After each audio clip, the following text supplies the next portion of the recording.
invite you to comment. Every religion has perverts and psychopaths who try to hijack it. ISIS is as much Islamic as the KKK is Christian. Don't they have a cross? Don't they do everything in the name of religion and Christ? Don't they believe that Christ compels them to lynch and kill people of African descent? Can one really say that the KKK is a Christian organization? There are other groups that one can point to. There are other massacres that were committed in the name of keeping certain countries or regions clear of non-Christians. There are people like this also in the Jewish faith that have nothing to do with Judaism. There are people like this in the Hindu faith that have nothing to do with Hinduism. For anyone to argue that Daesh is Islamic is preposterous. In the Islamic faith, the Quran reveals that you have your faith and I have my faith. And you're free to practice your faith and I'm free to practice mine. What greater sign of tolerance and acceptance do you have than this? In the Islamic faith it says, he who kills an innocent soul is as if he has killed all of humanity. And he who saves an innocent soul is as if he saved all of humanity. What better example of compassion and mercy do you have than this? So if you look at what Daesh says and you say it's in the scriptures, doesn't the Old Testament say an eye for an eye and a tooth for a tooth? If somebody does it today, would you say they were Christian or they were Jewish? So I caution people, because it seems to have become almost novel.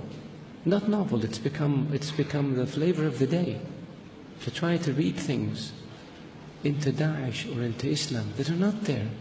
The Islamic religion and Islamic civilization was the civilization that preserved the history of Greek and Rome and passed it on to the West.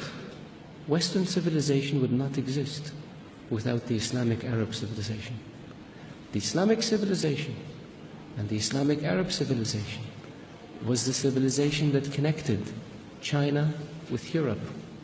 So it was global.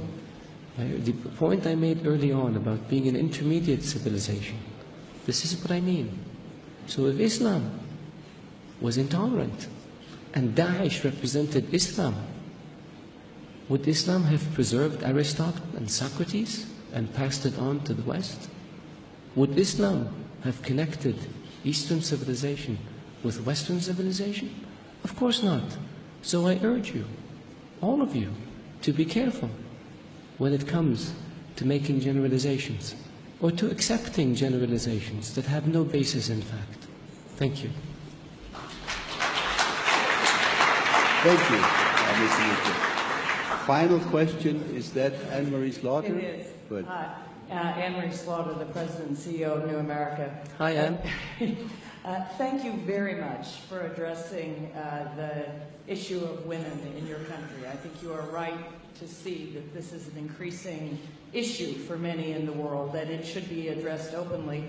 I just wanted to make sure I heard you correctly, because what I heard you say was that there is nothing in your culture that prohibits that retards the advancement of women. Did I hear that right? What I was saying is that in our faith, at least when it comes to issues like women's driving, that this is not a religious issue, this is a societal issue. When it comes to issues like education, this is not a religious issue, this was a societal issue, but we dealt with it. And we went from no schools for women in 1960 to universal education, to where today 55% of college students in Saudi Arabia are women. I can give you another statistic, but it would embarrass me as a Saudi male. More than 60% of graduate students in Saudi Arabia are women. Some of our top doctors and engineers and lawyers and business people are women. So the opportunities are there. It's not, the issue is one that is evolving, just like it is evolving in other countries. America, one of the world's great democracies, gained its independence, my mathematics is not very good, 220 years ago? 1776, 250 years ago almost? It took 100 years before women were given the right to vote. It took another 100 years before a woman was elected Speaker of the House. I'm not saying give us 200 years. I'm just saying be patient.